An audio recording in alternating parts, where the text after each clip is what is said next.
7 ستمبر 1974 کے حوالے سے اس کا انعقاد کیا گیا ہے،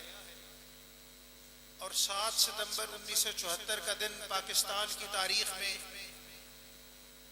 اس لیے یاد رکھا جاتا ہے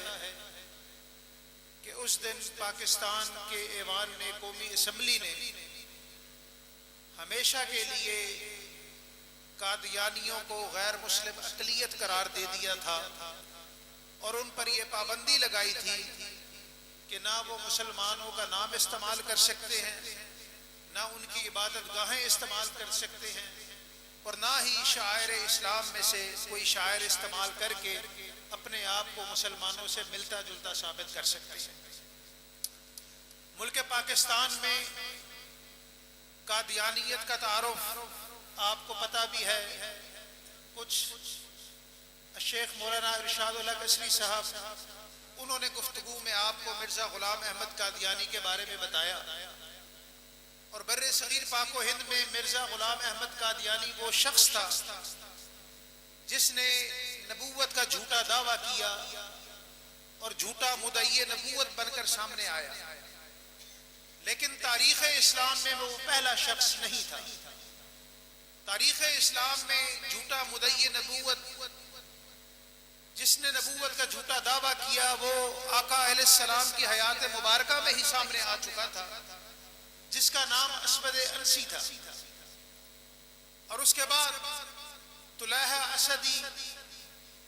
ایک عورت سجاہہ بنت حارثہ، مسیلمہ کذاب، اور ان دیگر لوگوں نے نبوت کا جھوٹا دعویٰ کیا اور جھوٹے مدعی نبوت بن کر سامنے آئے۔ آپ یہ بات سمجھ لیجئے کہ جھوٹے مدعی نبوت سے نفرت کرنا اور اس کا مقابلہ کرنا یہ سنت رسول بھی ہے اور سنت صحابہ بھی ہے، اور کچھ ہو نہ ہو۔ سنت رسول کس طرح ہے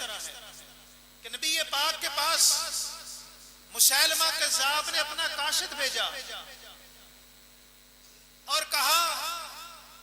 اے اللہ کے رسول، اللہ کے نبی، مجھ پر یہ وحی کی گئی ہے کہ آپ اللہ کے سچے نبی ہیں، آپ اللہ کے سچے رسول ہیں، میں آپ کو اللہ کا سچا نبی مانتا ہوں، لیکن اس وحی میں مجھے یہ بھی کہا گیا ہے کہ نبوت کو میرے اور آپ کے درمیان تقسیم کر دیا گیا ہے، آدھی نبوت آپ کے پاس ہے، آدھی نبوت میرے پاس ہے، تو جس طرح میں آپ کو اللہ کا سچا نبی اور رسول مانتا ہوں، آپ بھی مجھے اللہ کا سچا نبی اور رسول مانے۔ نبی پاک نے جب یہ خط پڑھا، کاشت کو دیکھا، تو کاشت سے پوچھا، تم کیا مانتے ہو، تمہارا کیا خیال ہے؟ اس نے کہا، جی جو مسیلمہ کہہ رہا ہے میرا بھی وہی خیال ہے کہ اسی طرح معاملہ ہے۔ آپ کا چہرہ غصے سے سرخ ہو گیا، اور آپ کے سامنے کھجور کی چھوٹی سی ٹہنی پڑی تھی، اور آپ نے فرمایا، اے پیغام لانے والے، اے قاصد، جاؤ اور جا کر اپنے جھوٹے نبی کو بتا دو کہ آدھی نبوت تو بہت دور کی بات ہے، تمہارے جھوٹے نبی کا نبوت میں اتنا حصہ بھی نہیں جتنی یہ چھوٹی سی ٹہنی،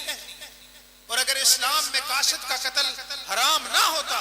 تو میں تمہیں قتل کر دیتا۔ یہ نبی پاک کی سنت ہے۔ اور صحابہ کی سنت کس طرح ہے؟ اٹھائیے ذرا جنگ یمامہ کی تاریخ کو۔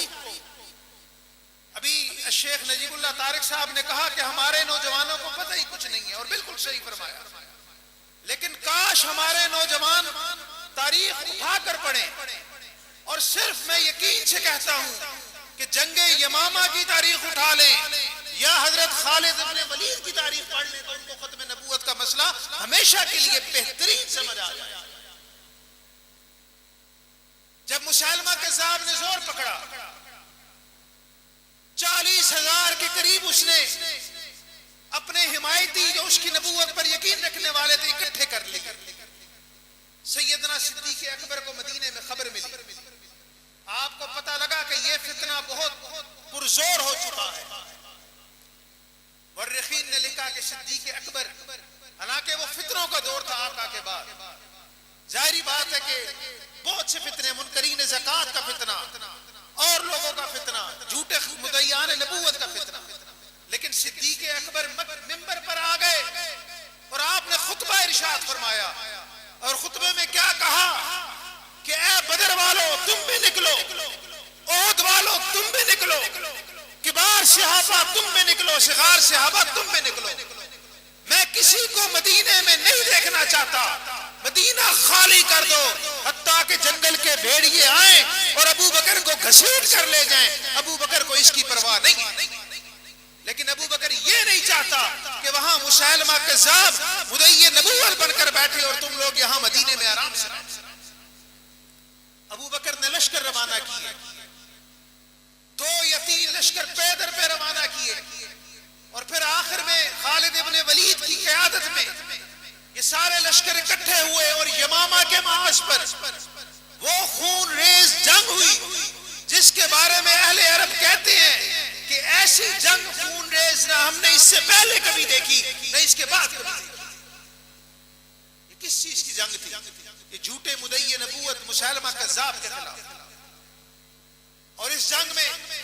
12 یا 13 ہزار کا مسلمانوں کا لشکر تھا، اور 40 ہزار کا لشکر جو ہے وہ یمامہ اس کا مسیلمہ کذاب تھا،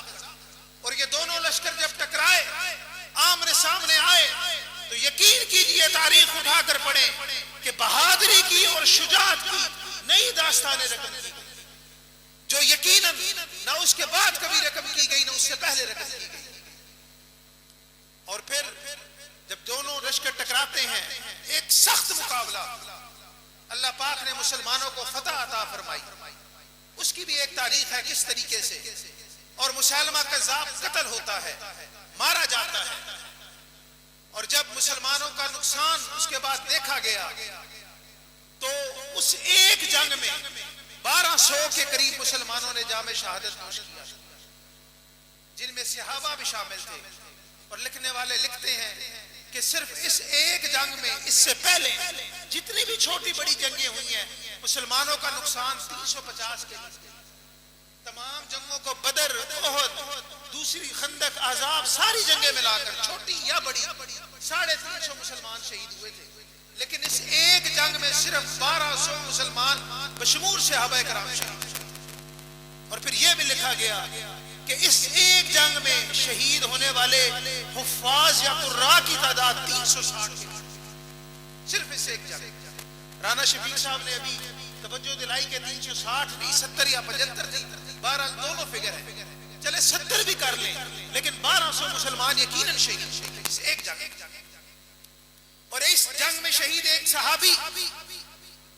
ان کا صرف تذکرہ کر کے کہ وہ جنگ لڑی کس طرح گئی ہے، حضرت ابو دجانہ رضی اللہ تعالی عنہ، وہ اس جنگ میں شریک تھے، اور جب مسیلمہ کذاب کا لشکر حملہ آور ہوا، زور پکڑا، مسلمانوں کے قدم اکھڑنے لگے، سیدنا ابو دجانہ نے زمین کھود لی، زمین کو کھودا اور اپنے آپ کو گھٹنوں تک زمین میں دھسا لیا، اور کیا کہنے لگے کہ ابو دجانہ ختم نبوت کی حفاظت میں مر جانا گوارا کرتا ہے، لیکن یہ گوارا نہیں کرتا کہ ابو دجانہ کے قدم اکھڑ جائے۔ اپنے آپ کو گھٹنوں تک زمین میں دھسا لیا، صرف اس لیے کہ کہیں میرے قدم نہ اٹھے۔ اور جب مسیلمہ کا لشکر ایک باغ میں قلعہ بند ہو گیا، اور قلعے کی دیواریں اونچی تھی، دروازہ قلعے کا پھاٹک بند، مسلمان باہر موجود ہیں، اندر جانے کا کوئی راستہ نظر نہیں آتا۔ اب اندر مسیلمہ موجود ہے، اس کی فوج موجود ہے، مسلمان باہر ہے، کس طرح اندر جائے؟ تو ایک انصاری صحابی، غالباً حضرت ثابت بن قیس، جہاں تک میری یادداشت کام کر رہی ہے، انہوں نے کہا اے مسلمانوں کے گروہ، ایسے کرو تم لوگ مجھے اٹھاؤ اور اٹھا کر اچھال کر دوسری طرف پھینک دو، ورنہ تم اس دروازے کو نہیں توڑ سکتے، اس قلعے کے اندر داخل نہیں ہو سکتے۔ اور اچھال کر ان کو پھینکا گیا دوسری طرف، انسانوں نے سیڑھی بنائی اور سیڑھی کے ذریعے ان کو اچھال کر، اور وہ وہاں پر جا کر دوسری طرف انہوں نے دروازہ کھولا اور مسلمان باغ کے اندر داخل ہوئے۔ تو اس خون ریز جنگ کے بعد مسلمانوں نے، اور اس جنگ میں صحابہ کرام کا جو نعرہ تھا وہ کیا تھا کہ یا کہ اے محمد، یہ جنگ ہم حفاظت کے لیے لڑ رہے ہیں، یہ جنگ اپنے لیے نہیں لڑ رہے، اور یہ خون ریز جنگ لڑ کے تا قیامت آنے والی مسلمانوں کو صحابہ کرام یہ پیغام دے گئے کہ اے مسلمانوں، اس ختم نبوت کے مسئلے کو چھوٹا مت سمجھنا،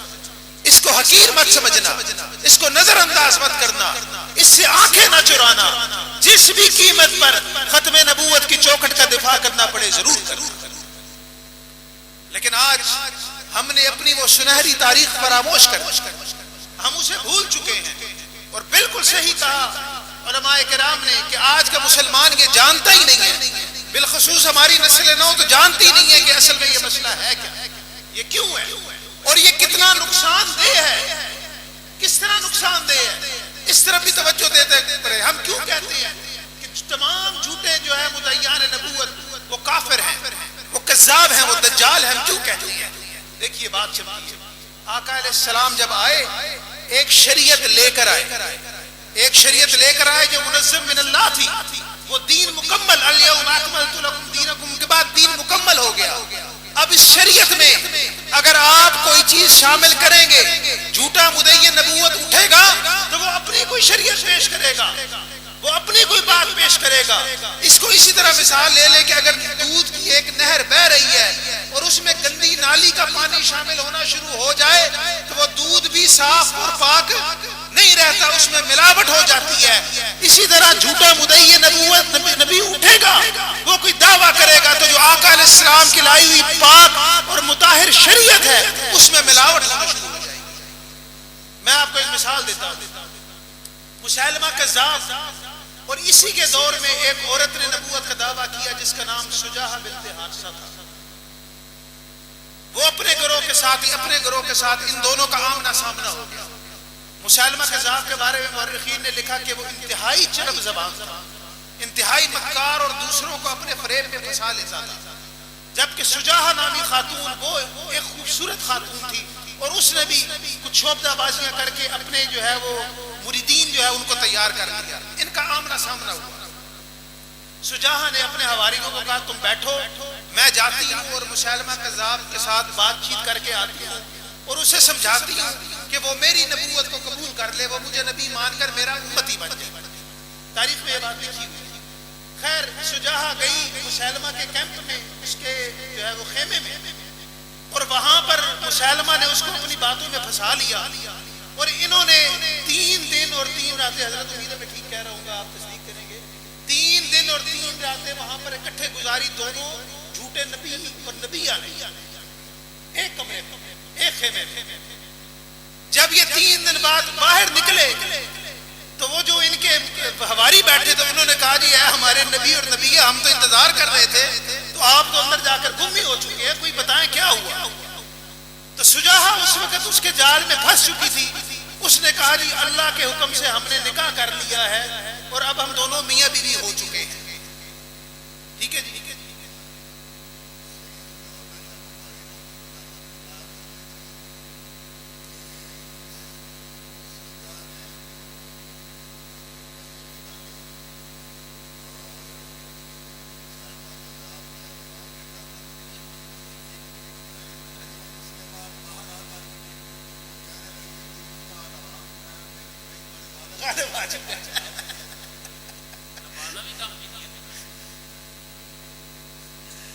چلے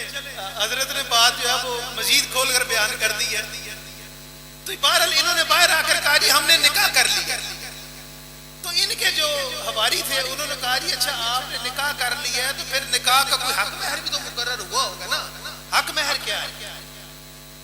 تو انہوں نے سوچا یار یہ بات تو ہے، کوئی نہ کوئی حق مہر تو ہونا چاہیے۔ انہوں نے کہا جی حق مہر اللہ تعالیٰ نے اس نکاح کا یہ مقرر کیا ہے کہ ہماری امت پر مغرب اور عشاء کی نمازوں کو معاف کر دیا۔ ایسے ہی مغرب اور عشاء کی نماز، یا عشاء اور فجر، وہ 2 نمازوں کو، مغرب یا عشاء اور فجر، کہ اللہ نے ان 2 نمازوں کو ہماری امت پر معاف کر دیا، یہ ہمارا حق مہر مقرر ہوا ہے۔ اب اگر آپ خود سوچیں، اگر یہ بات مان لی جائے تو جو آقا علیہ السلام کی لائی ہوئی شریعت تھی جس میں 5 نمازیں فرض کی گئی تھی، اس میں یہ شامل ہوا کہ نہیں ہوا؟ وہ وہاں پر متاثر ہوئی کہ نہیں ہوئی؟ اور پھر مسیلمہ کذاب نے جتنی انسانی بشری کمزوریاں تھیں ان کو سامنے رکھ کر شراب کو حلال قرار دے دیا، زنا کو مباح قرار دے دیا، نمازوں کی سنتیں معاف کر کے فرض رہنے دیے، اور دیگر اس قسم کے کام جو اسلام نے حرام قرار کیے ہیں اس نے حلال قرار دیا۔ تو یہی حال مرزا غلام احمد قادیانی کا یہاں پر تھا۔ میں آپ کو اس کا بھی ایک مثال دے دیتا ہوں کہ آپ قادیانیوں کو کافر مانے یا نہ مانے، قادیانی آپ کو کافر مانتے ہیں، ان کے نزدیک آپ کافر ہیں۔ قائد اعظم محمد علی جناح فوت ہوئے، ان کا جنازہ ہو رہا، قادیانی اس وقت وزیر خارجہ تھا غالباً سر ظفر اللہ، وہ جنازے سے ایک طرف ہو کر کھڑا ہوا، جنازہ نہیں پڑھ رہا۔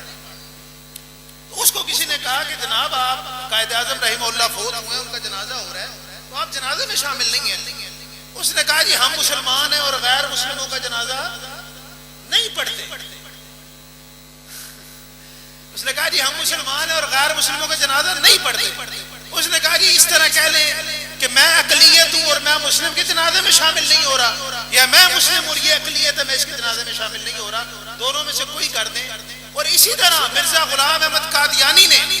جس طرح سیدنا ابوبکر صدیق اور سیدنا عمر فاروق کا مقام ہے، اپنے خلفاء کو وہ مقام عطا کر رکھا تھا، مرزا بشیر کو اور مرزا طاہر کو، اور اسی طرح اپنی بیوی کو وہی مقام اور درجہ دیا تھا جو امہات المومنین کا ہے۔ اور قرآن کی آیتوں کو جس طرح حضرت نجیب اللہ طارق صاحب فرما کر گئے، غلط ملت کر کے غلط ان کا جو ہے ترجمہ مفہوم پیش کر کے اس نے امت کو گمراہ کیا۔ تو اصل مسئلہ یہاں پر ہے، ہم کیوں کہتے ہیں کہ آقا کے بعد کوئی بھی نبوت کا دعویٰ کرے وہ جھوٹا ہے، وہ ملعون ہے، وہ کذاب ہے، یہ ہو ہی نہیں سکتا۔ قرآن میں واضح نصوص موجود ہیں، اور دیوبندی عالم دین مفتی شفیع رحمہ اللہ انہوں نے اپنے کتاب ختم نبوت میں لکھا کہ 100 سے زیادہ آیات ہیں، 100 سے زیادہ قرآن پاک کی آیات ہیں جو ختم نبوت پر براہ راست دلالت کرتی ہیں، کوئی ایک دو نہیں ہے۔ عموماً ما کان محمد ابا احد من رجالکم ولکن رسول اللہ وخاتم النبیین، یہ تو واضح ہے، لیکن اس کے بعد بھی جو میں نے پڑھی وہ بھی وما ارسلناک الا کافۃ للناس بشیرا ونذیرا، دیگر آیات۔ تو یہ ان نصوص سے پتہ لگتا ہے کہ بالکل، لیکن اس کے بعد جب کوئی نبی شریعت پیش کرتا ہے تو آقا کی سچی شریعت بھی متاثر ہوتی ہے۔ یہ بات سمجھ گئے آپ؟ لیکن اس کے ساتھ پھر میرا اگلا سوال بھی ہے، جس طرح علامہ شہید نے کہا نا کہ نبوت کے ظاہری دشمنوں کو بھی اور باطنی دشمنوں کو بھی، اگر قادیانیت یا جھوٹے مدعیان نبوت یہ کام کریں تو وہ کافر ہیں، اور اگر کوئی ہماری مسلمانوں کی آڑ لے کر یہ کام کرے اور آقا کی صحیح شریعت میں جھوٹی شریعت کو داخل کرے، من گھڑت مسئلوں کو شامل کرے، من گھڑت باتوں کو شامل کرے، تو پھر اس کا احتساب کیوں نہیں ہونا چاہیے؟ اس کو کیوں نہیں روکا جانا چاہیے؟ اس میں اور ان میں کیا فرق ہے کہ یہ کلمہ پڑھ کر سب کچھ کر رہے ہیں اور نبوت کا دعویٰ نہیں کیا، اس نبوت کا دعویٰ کیا، لیکن جرم دونوں کا برابر ہے، جرم دونوں کا ایک ہے۔ اس لیے اہل حدیث کا یہ دعویٰ ہے کہ شریعت وہی ہے جو آقا علیہ السلام لے کر آئے، اور اس کے بعد شریعت میں کسی بھی قسم کے اضافے یا کمی کی گنجائش نہیں ہے۔ بڑے سے بڑا امام آ جائے، بڑے سے بڑا فقیہ آ جائے، بڑے سے بڑا محدث آ جائے، بڑے سے بڑا مجتہد آ جائے، بڑے سے بڑا مفسر آ جائے، آقا کی بات کے مقابلے میں اس کی بات کو بالکل تسلیم نہیں کیا جا سکتا۔ تو ہم ظلم کرتے ہیں جو کہتے ہیں جی حدیث تو یہ ہے، فلاں آقا کا فرمان تو یہ ہے، لیکن فلاں امام یہ فرما گئے ہیں، فلاں امام کا قول یہ ہے، فلاں محدث کا قول یہ ہے، وہ بھی اتنا ہی بڑا جرم ہے جتنا ان مرزائیوں کا یا ختم نبوت کے دشمنوں کا۔ تو حضرات اس مسئلے کی اہمیت کو سمجھیے، اس مسئلے کو سمجھیے کہ یہ مسئلہ کتنا اہم ہے، اور ہمیں یہ چاہیے۔ اور میں آپ سے درخواست کروں گا بالخصوص اپنے نوجوانوں سے، اپنے طالب علم بھائیوں سے، کہ آپ جنگ یمامہ اور حضرت خالد ابن ولید کی تاریخ کو ضرور اٹھا کر پائیں، تاکہ آپ کو پتہ لگے کہ وہ ہمارے آبا تھے، وہ ہمارے اسلاف تھے، وہ ہمارے لیے مشعل راہ تھے، اور انہوں نے کس طریقے سے ان فتنوں کا مقابلہ کیا اور ان فتنوں کی سرکوبی کی ہے۔ اللہ پاک مجھے اور آپ کو ختم نبوت کے حفاظت کرنے والا بنائے۔ اور میں ایک آخری بات کرنا چاہتا ہوں کہ 1974 میں جب یہ قرارداد پیش ہوئی اور قومی اسمبلی سے، اس وقت بھی اہل حدیث علماء کا کردار فراموش نہیں کیا جا سکتا۔ جو قومی اسمبلی میں اگرچہ اہل حدیث کی نمائندگی نہیں تھی، ہم لوگ موجود نہیں تھے، لیکن بالخصوص مولانا ابراہیم کمیر پوری اور دیگر علماء کرام انہوں نے پوری اعانت فراہم کی جو اسمبلی میں یہ مقدمہ لڑ رہے تھے، لیکن آج 1974 کے بعد کم و بیش 40 سال 50 سال بعد اللہ نے اہل حدیث کو یہ موقع دیا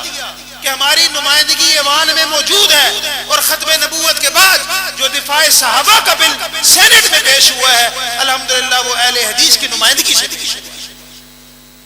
وہ ناظم اعلیٰ مرکزی جمعیت اہل حدیث پاکستان سینیٹر ڈاکٹر حافظ عبد الکریم صاحب نے پیش کیا، اور نہ صرف پیش کیا ہے بلکہ اس کو منظور کروایا ہے۔ اور جس طرح 1974 کے بل کی منظوری تا قیامت قادیانیت غیر مسلم قرار دے گئی تھی، اس بل کی سینٹ میں منظوری سے انشاءاللہ تا قیامت ان لوگوں کا منہ بند ہو جائے گا جو دشمنان صحابہ ہیں اور جو ناموس صحابہ پر دن رات بھونکتے رہتے ہیں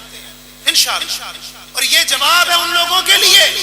جو کہتے ہیں مرکزی جمعیت اہل حدیث پاکستان نے کیا کیا،